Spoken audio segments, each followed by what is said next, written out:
Chapter 19: Trauma, Addiction, and Self-Destructive Behaviors. Introduction: The connection between trauma and addiction. There is a strong link between trauma and addiction. Many individuals who have experienced trauma, especially early in life, turn to substances or self-destructive behaviors as a way to cope with their overwhelming emotional pain. This can lead to addiction, disordered eating, self-harm, and other harmful coping mechanisms. Trauma survivors may use these behaviors to numb their emotions, avoid painful memories, or regain a sense of control over their lives. In this chapter, we will explore how trauma contributes to the development of addiction and self-destructive behaviors, focusing on the psychological and physiological mechanisms at play. We will also discuss strategies for breaking the cycle of addiction and promoting healing through trauma-informed care, holistic therapies, and integrative approaches. The cycle of trauma and addiction. Trauma creates a state of emotional dysregulation, where individuals struggle to manage overwhelming feelings of fear, anxiety, sadness, or anger. To cope with this emotional turmoil, trauma survivors may turn to substances like alcohol and drugs, or engage in self-harming behaviors to temporarily relieve their distress. The role of the brain's reward system. Addiction is driven by the brain's reward system, particularly the release of dopamine in response to pleasurable activities. Substances like alcohol, opioids, or stimulants trigger significant releases of dopamine, providing a temporary sense of relief or euphoria. For trauma survivors, this relief can become a way to escape from painful emotions or traumatic memories. Many trauma survivors use substances to numb their emotions and avoid confronting the pain of their trauma. This avoidance strategy creates a cycle in which addiction takes over as a primary coping mechanism. Over time, the brain becomes less sensitive to dopamine, requiring higher doses of substances to achieve the same effect. This escalation increases the risk of addiction and makes it harder to stop using substances without professional help. Trauma and self-destructive behaviors. Self-destructive behaviors are often rooted in trauma and can manifest as disordered eating, self-harm, reckless behaviors, or abusive relationships. These behaviors are a way for individuals to gain a sense of control over their bodies or emotions when they feel powerless due to their trauma. Disordered eating and trauma. Disordered eating behaviors such as binge eating, anorexia, or bulimia are common among trauma survivors. For many, controlling their food intake or weight provides a sense of control that they may have lost during the traumatic experience. Trauma survivors may use food as a way to regulate emotions, either by overeating to numb their feelings or restricting food to feel a sense of mastery over their bodies. This cycle can lead to serious health issues and perpetuate the emotional pain they are trying to avoid. Self-harm and trauma. Self-harm, such as cutting, burning, or hitting oneself, is another self-destructive behavior that trauma survivors may use to cope with overwhelming emotions. For some, self-harm provides a temporary release of emotional pain or serves as a method to express feelings they cannot put into words.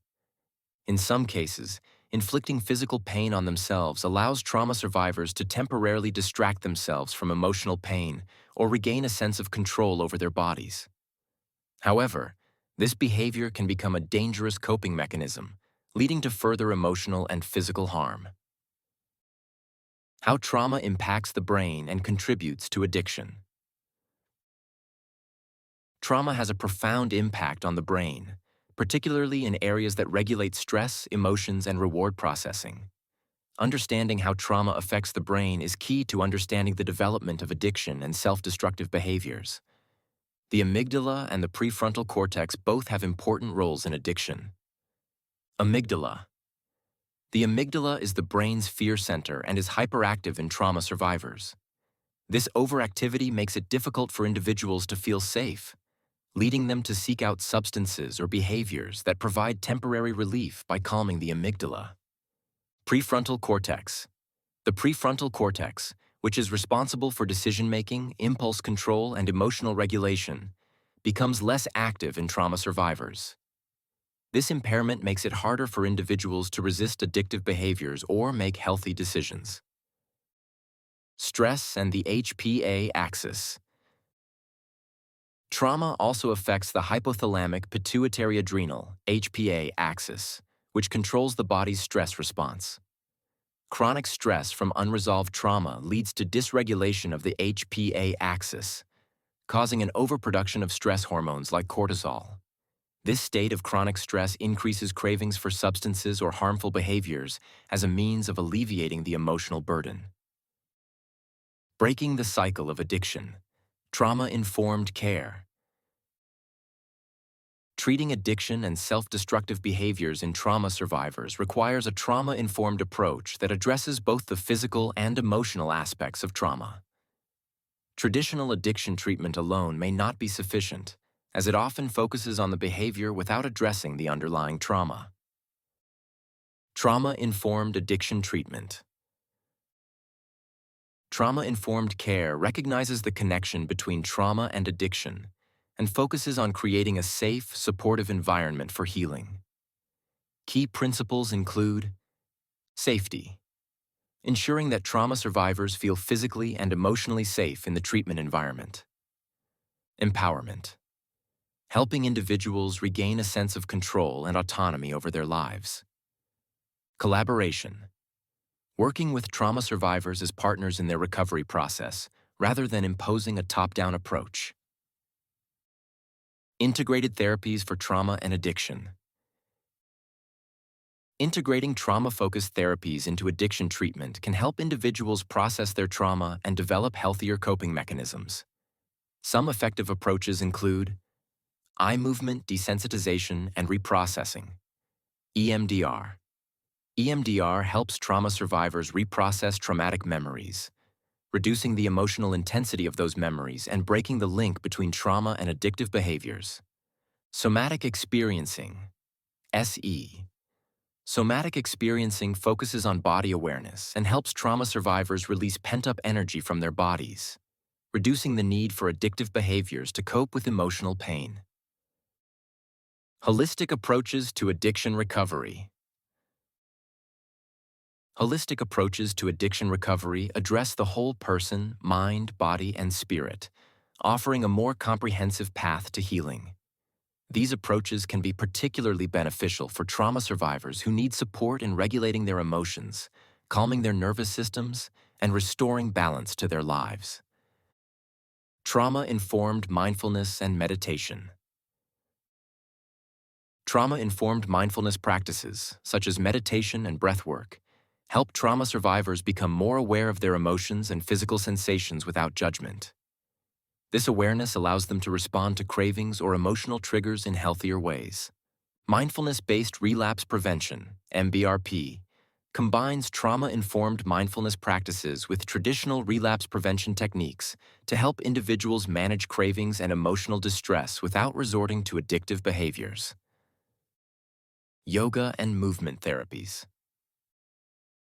Trauma survivors often carry emotional pain in their bodies, leading to chronic tension and discomfort. Trauma-informed yoga and other movement therapies help individuals reconnect with their bodies, release tension, and develop healthier ways of coping with stress. Trauma-informed yoga focuses on gentle, mindful movement and breath awareness. This practice helps trauma survivors build body awareness and reduce physical and emotional tension that contributes to addiction. Herbal and nutritional support. Certain herbs and nutritional supplements can support trauma survivors in regulating their mood, reducing cravings, and restoring balance to the body's stress response. Adaptogenic herbs. Herbs like ashwagandha, rhodiola, and holy basil help regulate cortisol levels and reduce stress, which can be beneficial in managing cravings and reducing the emotional distress that drives addiction. Omega-3 fatty acids. Omega-3 fatty acids found in fish oil and flax seeds help reduce inflammation and improve brain function, supporting emotional stability during recovery.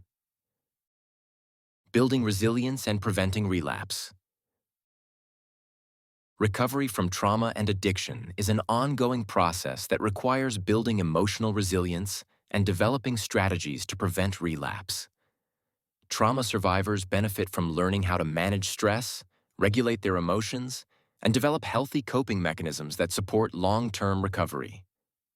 Two helpful ways of building emotional resilience include cognitive behavioral therapy, CBT. CBT helps individuals identify and challenge negative thought patterns that contribute to addictive behaviors. By reframing these thoughts, trauma survivors can develop healthier coping strategies and build resilience in the face of stress. Emotional regulation skills. Teaching trauma survivors how to regulate their emotions through techniques like deep breathing, grounding exercises, and self-compassion can reduce the risk of relapse and promote long-term recovery.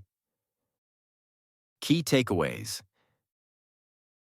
Trauma is strongly linked to addiction and self-destructive behaviors, as trauma survivors often turn to substances or harmful behaviors to cope with emotional pain. Addiction is driven by the brain's reward system and is compounded by the emotional dysregulation caused by trauma. Breaking the cycle of addiction requires a trauma-informed approach that integrates traditional addiction treatment with trauma-focused therapies such as EMDR and somatic experiencing.